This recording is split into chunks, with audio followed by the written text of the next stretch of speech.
Vous écoutez la leçon biblique de l'Église de la Science chrétienne indépendante de Plainfield, située à Plainfield, New Jersey, États-Unis d'Amérique. Sujet: la substance. Texte d'or. 2 Rois. Le roi pourvut constamment à son entretien journalier tout le temps de sa vie. Lecture alternée. 2 Pierre, Proverbes.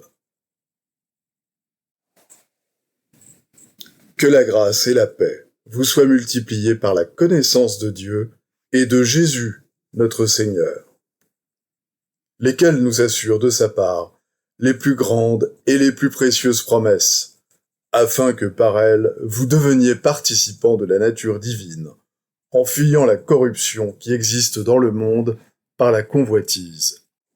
C'est ainsi, en effet, que l'entrée dans le royaume éternel de notre Seigneur et Sauveur Jésus-Christ vous sera pleinement accordée. J'aime ceux qui m'aiment et ceux qui me cherchent me trouvent. Avec moi sont la richesse et la gloire, les biens durables et la justice. Mon fruit est meilleur que l'or pur, et mon produit est préférable à l'argent. Je marche dans le chemin de la justice, au milieu des sentiers de la droiture, pour donner des biens à ceux qui m'aiment et pour remplir leurs trésors. La Bible. Combien est précieuse ta bonté, ô Dieu! À l'ombre de tes ailes, les fils de l'homme cherchent un refuge. Ils se rassasient de l'abondance de ta maison, et tu les abreuves au torrent de tes délices. Car auprès de toi est la source de la vie. Par ta lumière, nous voyons la lumière. Bien des jours s'écoulèrent et la parole de l'Éternel fut ainsi adressée à Élie, dans la 3e année. Va, présente-toi devant Akab, et je ferai tomber de la pluie sur la face du sol. Et Élie alla pour se présenter devant Akab. La famine était grande à Samarie. Et Élie dit à Akab, « Monte, mange et bois, car il se fait un bruit qui annonce la pluie. » Akab monta pour manger et pour boire. Mais Élie monta au sommet du Carmel, et se penchant contre terre, il mit son visage entre ses genoux. Et dit à son serviteur, « Monte, regarde du côté de la mer. » Le serviteur monta, il regarda et dit, « Il n'y a rien. » Élie dit 7 fois, « Retourne. » À la 7e fois, il dit, « Voici un petit nuage qui s'élève de la mer et qui est comme la paume de la main d'un homme. » Élie dit, « Monte, et dis à Akab, attelle et descends, afin que la pluie ne t'arrête pas. » En peu d'instants, le ciel s'obscurcit par les nuages, le vent s'établit, et il y eut une forte pluie. Une femme d'entre les femmes des fils des prophètes cria à Élisée en disant, « Ton serviteur, mon mari, est mort, et tu sais que ton serviteur craignait l'Éternel. Or, le créancier est venu pour prendre mes 2 enfants et en faire ses esclaves. » Élisée lui dit, « Que puis-je faire pour toi? Dis-moi, qu'as-tu à la maison? » Elle répondit, « Ta servante n'a rien du tout à la maison qu'un vase d'huile. » Et il dit, « Va demander au dehors des vases chez tous tes voisins, des vases vides, et n'en demande pas un petit nombre. Quand tu seras rentré, tu fermeras la porte sur toi et sur tes enfants. Tu verseras dans tous ces vases, et tu mettras de côté ceux qui seront pleins. » Alors elle le quitta. Elle ferma la porte sur elle et sur ses enfants. Il lui présentait les vases, et elle versait. Lorsque les vases furent pleins, elle dit à son fils, « Présente-moi encore un vase. » Mais il lui répondit, « Il n'y a plus de vase. » et l'huile s'arrêta. Elle alla le rapporter à l'homme de Dieu, et il dit, « Va vendre l'huile, et paie ta dette, et tu vivras, toi et tes fils, de ce qui restera. » Jésus parcourait toute la Galilée, enseignant dans les synagogues, prêchant la bonne nouvelle du royaume, et guérissant toute maladie et toute infirmité parmi le peuple. Voyant la foule, Jésus monta sur la montagne, et après qu'il se fut assis, ses disciples s'approchèrent de lui. Puis, ayant ouvert la bouche, il les enseigna et dit, « Ne vous amassez pas des trésors sur la terre, où la teigne et la rouille détruisent, et où les voleurs percent et dérobent. Mais amassez-vous des trésors dans le ciel, où la teigne et la rouille ne détruisent point, et où les voleurs ne percent ni ne dérobent. Car là où est ton trésor, là aussi sera ton cœur. C'est pourquoi je vous dis, ne vous inquiétez pas pour votre vie, de ce que vous mangerez, ni pour votre corps, de quoi vous serez vêtus. La vie n'est-elle pas plus que la nourriture et le corps plus que le vêtement? Regardez les oiseaux du ciel. Ils ne sèment ni ne moissonnent, et ils n'amassent rien dans des greniers. Et votre Père céleste les nourrit. Ne valez-vous pas beaucoup plus qu'eux? Ne vous inquiétez donc point, et ne dites pas, « Que mangerons-nous? Que boirons-nous? De quoi serons-nous vêtus? » Votre Père céleste sait que vous en avez besoin. Cherchez premièrement le royaume et la justice de Dieu, et toutes ces choses vous seront données par-dessus. Jésus leur dit encore, « en vérité, je vous le dis, je suis la porte des brebis. Je suis venu afin que les brebis aient la vie et qu'elles soient dans l'abondance. À cause de cela, je fléchis les genoux devant le Père, duquel tire son nom toute famille dans les cieux et sur la terre, afin qu'il vous donne, selon la richesse de sa gloire, d'être puissamment fortifié par son esprit dans l'homme intérieur. En sorte que Christ habite dans vos cœurs par la foi, afin qu'étant enracinés et fondés dans l'amour, vous puissiez comprendre avec tous les saints quelle est la largeur, la longueur, la profondeur et la hauteur, et connaître l'amour de Christ qui surpasse toute connaissance, en sorte que vous soyez remplis jusqu'à toute la plénitude de Dieu. Or à celui qui peut faire, par la puissance qui agit en nous, infiniment au-delà de tout ce que nous demandons ou pensons. À lui soit la gloire dans l'Église et en Jésus-Christ, dans toutes les générations, au siècle des siècles. Amen.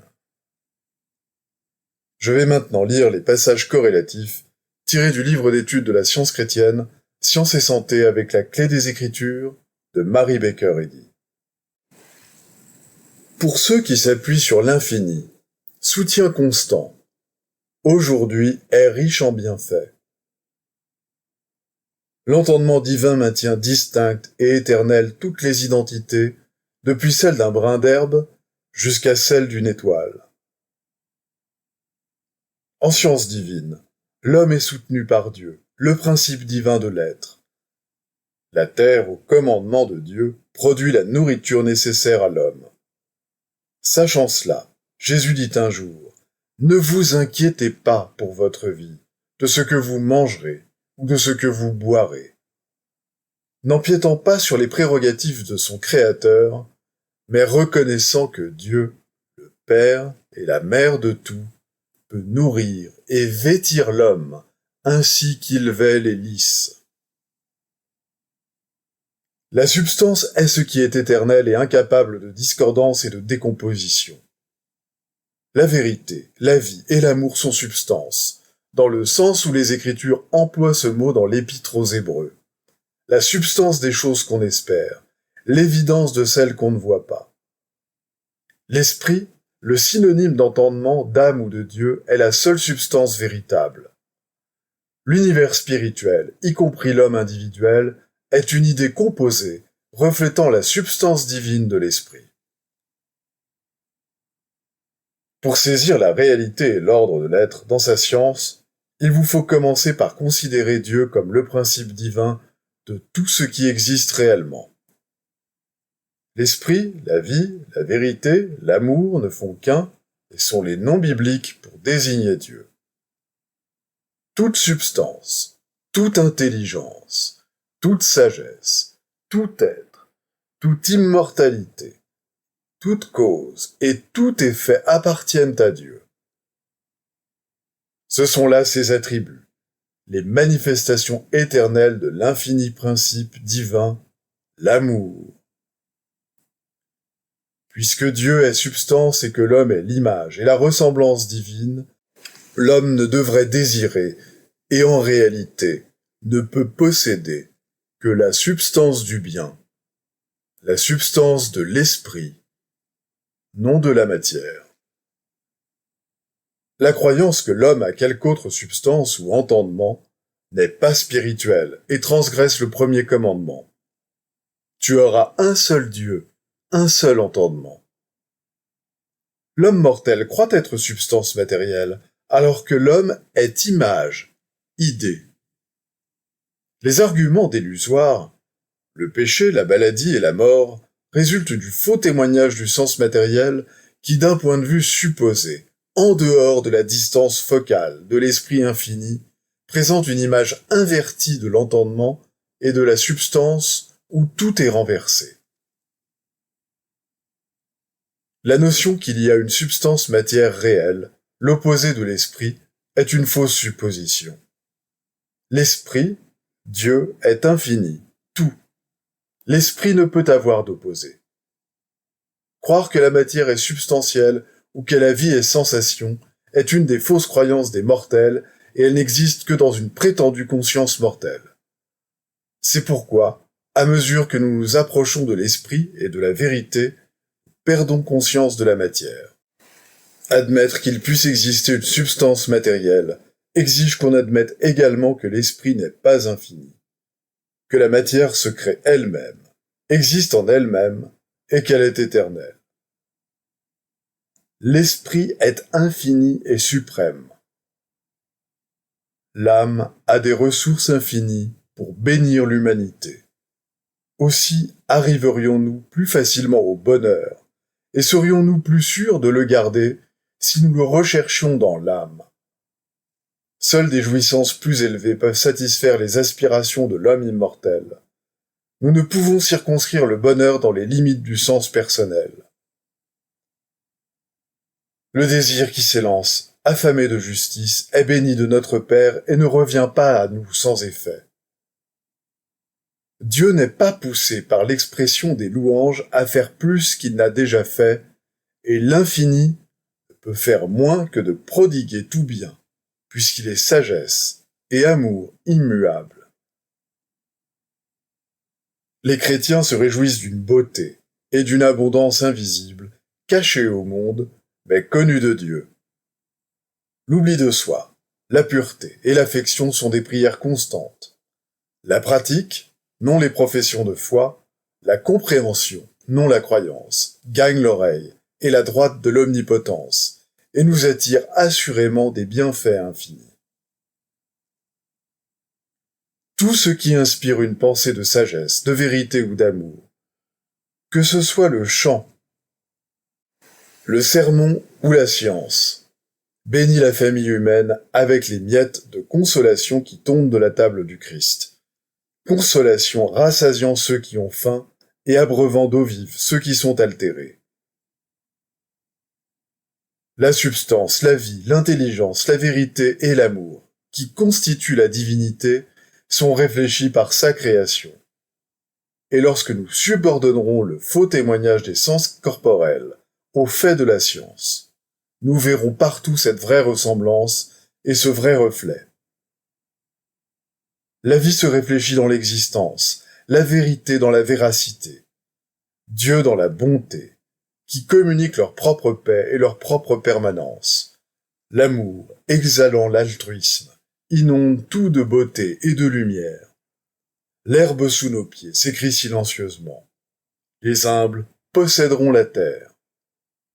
Le modeste arbutus rampant fait monter vers le ciel sa douce haleine. Le grand rocher donne son ombre et son abri. Le soleil rayonne du dôme de l'église, darde ses rayons dans le cachot du prisonnier, se glisse dans la chambre du malade, donne de l'éclat à la fleur, embellit le paysage et bénit la terre. L'homme, fait à sa ressemblance, possède et reflète la domination de Dieu sur toute la terre. Dans la relation scientifique de Dieu à l'homme, nous trouvons que tout ce qui bénit l'un bénit tous, ainsi que Jésus le montra avec les pains et les poissons. L'esprit, non la matière, étant la source de toute subsistance.